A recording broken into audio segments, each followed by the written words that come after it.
Então, de uma certa forma, eu tenho buscado entregar né, a minha vida, né, para essa questão, né, e isso também leva a gente para um outro lugar interessante, né, que é essa questão de uma memória mais recente, né, e de também,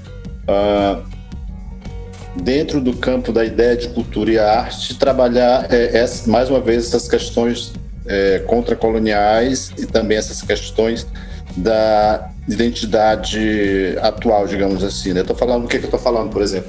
Eu estou falando dessa coisa do Macunaíma mesmo, não temos como fugir disso, né? Você falou em performance, né? Eu acho que a maior performance que eu tento desenvolver é essa performance de vida mesmo, que ela não tem, né, esse tempo de palco, mas ela é uma performance que pressupõe, né, uma compreensão de mundo, né, e se entender dentro desse mundo e buscar, de fato, esses horizontes de mundo que foram amplamente expandidos, distorcidos, e que a gente tem a chance de tentar minimamente reaver isso tudo, né? Há quase 100 anos atrás, né, o alemão passou por aqui, aliás, 1900 2013, cadê? Vamos fazer as contas aqui, matemática. Ele passou em 1913 a 17, já fazem mais de 100 anos, né, que ele passou por aqui. O Theodor Koch-Lumber, né, coletou, né, essas histórias, levou para a Alemanha, fez o livro por lá. O Mário de Andrade teve acesso a isso, porque ele disse que sabia alemão, né, e constituiu, né, o livrinho Macunaíma, o Herói Sem Nenhum Caráter, e tarará, e hoje é um dos cânones da cultura brasileira, enfim.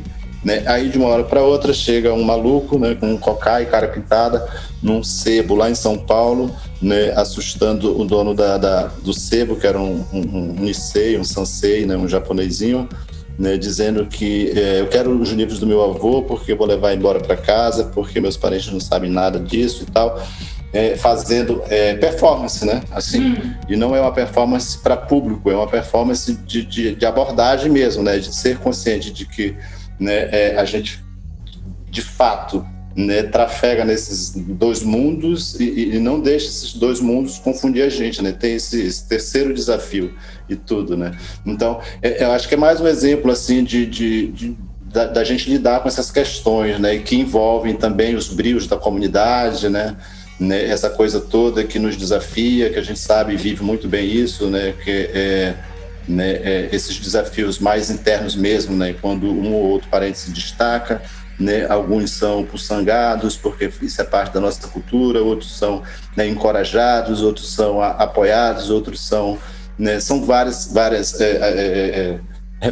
reflexos disso, né? O fato é que no meu trabalho eu tenho tido muito apoio e o que me compete a dizer é, tipo assim, eu não tenho interesse que, né, o Macunaíma seja o Deus da galera toda, não, mas é que a partir da minha relação, da relação do meu povo com essa história, né, cada povo busque dentro de si, de quem não tem, ou quem perdeu, ou de quem foi roubado, os seus próprios Macunaímãs, né, a constituição da sua identidade, né, e a gente consiga, de fato, minimamente caracterizar para essas pessoas que não conseguem enxergar que somos, de fato, múltiplas nações, né, e que esses conhecimentos que a gente ainda tem, embora fragmentado, eles constituem mesmo, né, o nosso centro de mundo, né, a nossa razão de existir, e isso, de uma certa forma, né, nos coloca, né, por incrível que pareça, um pouquinho mais confortável em relação, né, à grande sociedade que já não tem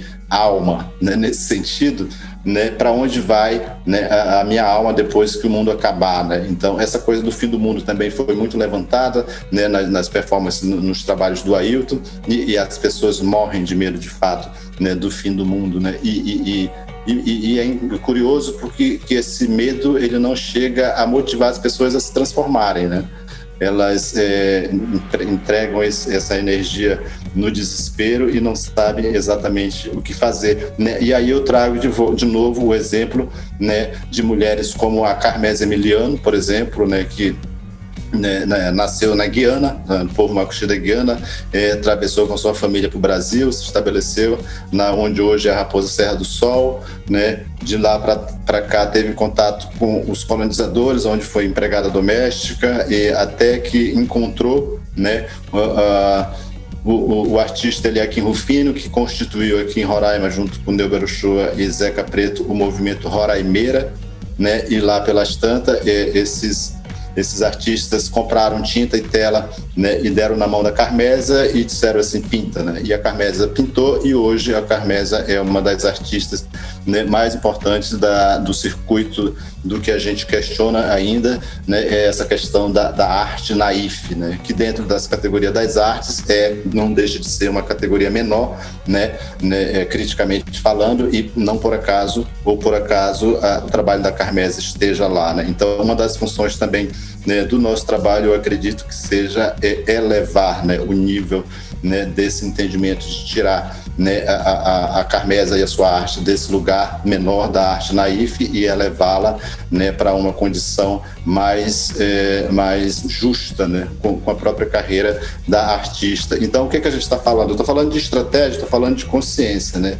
Qual é a minha função enquanto um artista jovem, até bonitinho, né? Eu sei que é rádio, que não dá para ver, mas essa coisa da juventude, da beleza, desse imaginário do índio cabeludo, isso funciona muito, né? E a gente vai fazer o quê? A gente vai negar isso? Não. Se você é um bom estrategista, um bom político, você vai se apropriar disso para poder fazer, né, a distribuição das coisas, né?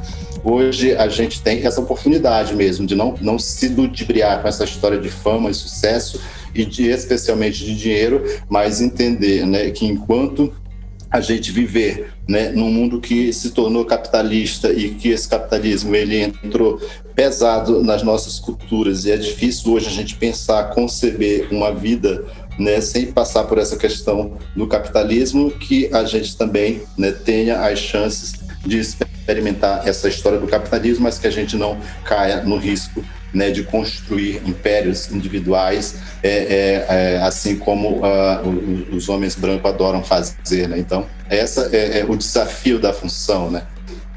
Acessar todas essas estruturas, inclusive, especialmente dinheiro, e distribuir isso, né? Não aqueles modos de Robin Hood, né? Tirar dos ricos e dar para os pobres, que não se trata disso, mas é uma questão muito mais estratégica, né? De como a gente investir nessa estrutura maior, né? Que contemple essa diversidade, né? E essas realidades todas, né? Como eu falei, que vai desde da dona Damiana, né, que morou e se duvidar ainda mora na beira da estrada da BR no Mato Grosso, né, até passando pelas retomadas e vindo até aos nossos lugares aonde a gente, em princípio, está de uma forma, né, muito mais confortável em termos de estrutura do que muitos outros povos, como os próprios Yanomamis, né, que para os olhos do mundo são os Yanomamis selvagens, tribais, mas que ninguém faz nada e deixa, né, toda a comunidade morrer e se falecer lentamente, né?